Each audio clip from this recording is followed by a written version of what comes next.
I always remember as a 16-year-old kid, I was in the high street one day and I wanted to phone my mum to let her know where I was. And my stepfather answered and he said, "Andrew, we've been burgled."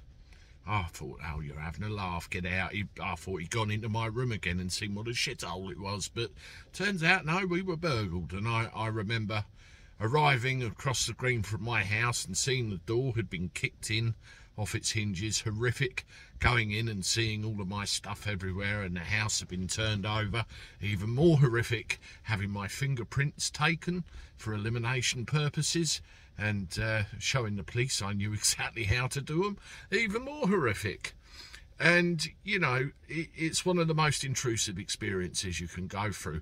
And as it happens with our burglars, I mean, I'm going back probably nearly 30 years, they caught them because what these idiots did, they went in to the house with gloves on, but when they put their ungloved hand on the window ledge to kick the door in, they left their fingerprints all over it. And it turns out, as luck would have it, they had previous and were very, very easily apprehended.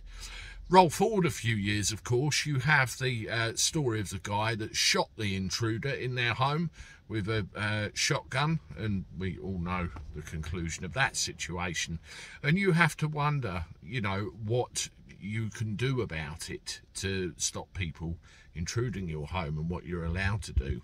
Let's discuss.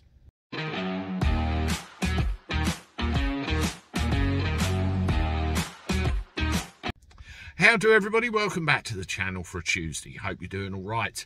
I saw a piece of news today which was quite brutal really, and it got me thinking about things. What can you do to stop somebody breaking into your home? You look at America, for example, they have the Second Amendment. Somebody breaks into your home, they're going to get shot, or you're going to get shot. It's as simple as that. You have the right to defend yourself with deadly force, and people do. But over here, the law is pretty much stating that you are allowed to use reasonable force to protect your home and your family. So what does reasonable force mean? Does it mean clubbing them with a baseball bat on the way down?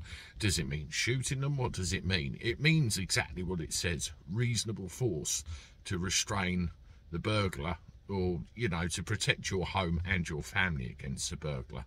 But when do you step over the line? Have a look at this.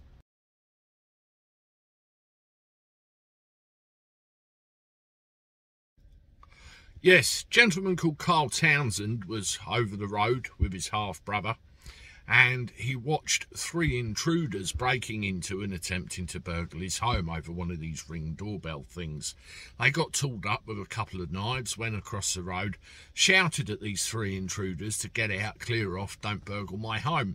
Well, Mr. Townsend decided to stab one of them twice in their face and head, and they ended up with a broken blade, went through the eye, embedding itself in, you know, the brain, and down they went. They left the scene, and Mr. Townsend returned later on and finished the burglar off, basically stabbed him in the jugular vein. They said, you know, he would have died eventually from the blade stuck in his brain, but doing the jugular killed him instantly like this. And it, you know, it went to court, and, you know, the judge said you did not act as if you were a homeowner in fear of your safety and therefore defended your home and your life accordingly. You acted out of revenge, you acted out of vengeance, and you went back and finished this person off. So the reasonable use of force argument didn't hold much weight, because he actually went back in a premeditated fashion and apparently killed this person stone dead, finished them off for good. Now you have to ask the question, where does the line, you know, stop and start here between reasonable force and taking it too far?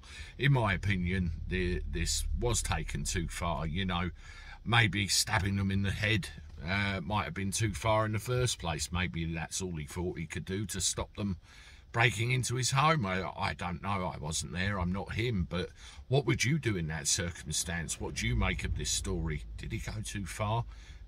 What do you consider reasonable force? It's an interesting discussion point. one to be had. Let me know in the comments below. Share this video around too, because it is important we discuss these things. We have the innate right to protect our home and our existence from outside intruders, outside influences. But when is it too far? Let me know. Toodaloo.